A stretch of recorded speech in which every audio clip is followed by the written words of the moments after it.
Le prince et le blaireau. Dans sa jeunesse, Kazutoyo Yamanouchi, ancêtre des princes de Tosa, aimait beaucoup la pêche. Un jour qu'il se trouvait au bord de la rivière, suivi d'un seul domestique, nommé Mutsu, une averse violente commença de tomber. N'ayant pas de manteau contre la pluie, le jeune seigneur s'abrita sous des saules pour attendre une éclaircie. Cependant, comme l'averse ne cessait point, il dit à Mutsu: « Le ciel est complètement pris et la nuit vient, dépêchons-nous de rentrer. » Il faisait obscur déjà lorsque, tout en marchant, ils distinguèrent, au bord de la route, une jeune fille d'environ 16 ans qui sanglotait. Très surpris, il la regarde et lui trouve l'apparence d'une demoiselle de bonne maison.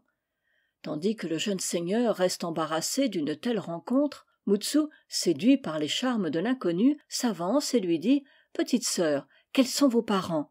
Comment êtes-vous dehors, toute seule, à cette heure et par ce temps? Il y a là quelque mystère. » « Monsieur, répondit-elle à travers ses larmes, on me nomme Otake.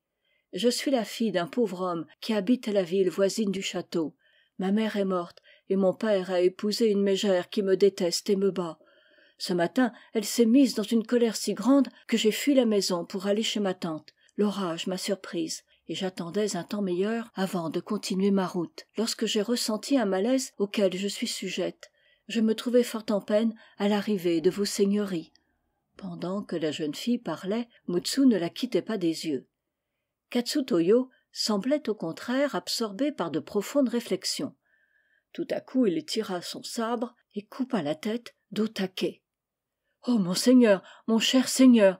s'écria Mutsu. « Quel crime venez-vous de commettre? Quelle affaire vous êtes-vous mis sur les bras? Le père d'Otake ne manquera pas de porter plainte contre nous. »« Vous déraisonnez, » répliqua Katsutoyo. « Taisez-vous et n'ébruitez pas l'aventure, c'est tout ce que je vous demande. » Ils rentrèrent ensuite silencieux.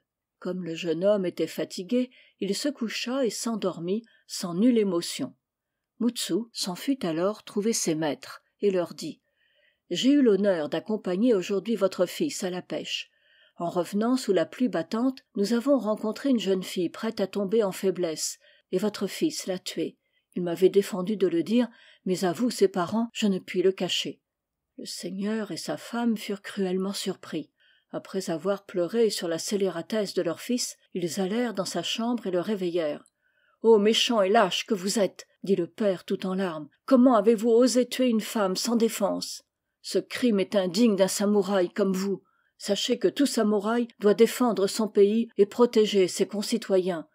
Les armes que vous portez sont faites pour lutter contre les rebelles et non pour tuer les innocents.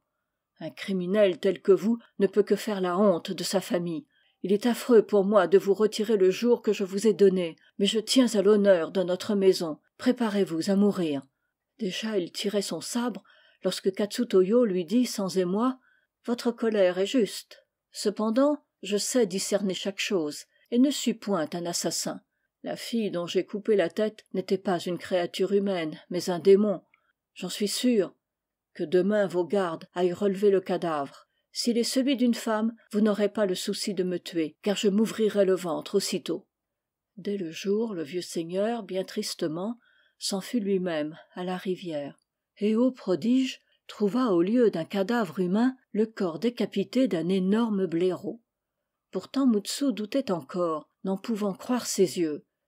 Revenu au château, le seigneur appela son fils et lui dit: « Par quel prodige la créature que Mutsu prenait pour une femme vous a-t-elle semblé être un blaireau? » « Mais, répondit Katsutoyo, c'est l'apparence d'une femme que j'ai vue aussi. Seulement j'ai d'abord éprouvé quelque surprise de trouver une jeune fille à la nuit tombante, loin de toute habitation. Puis son étrange beauté m'a paru un artifice démoniaque. Enfin, j'ai remarqué que sous la pluie battante, aucune goutte d'eau n'avait mouillé ses vêtements. La bête maligne espérait m'ensorceler par sa beauté et voler le poisson que portait Mutsu. » Quand le seigneur entendit cette histoire, il admira fort la perspicacité de son fils. Convaincu de la prudente sagesse de Katsutoyo, il lui remit la garde de la fortune familiale et pour toute chose se reposa sur lui désormais. Ici se terminent Contes et légendes du vieux Japon.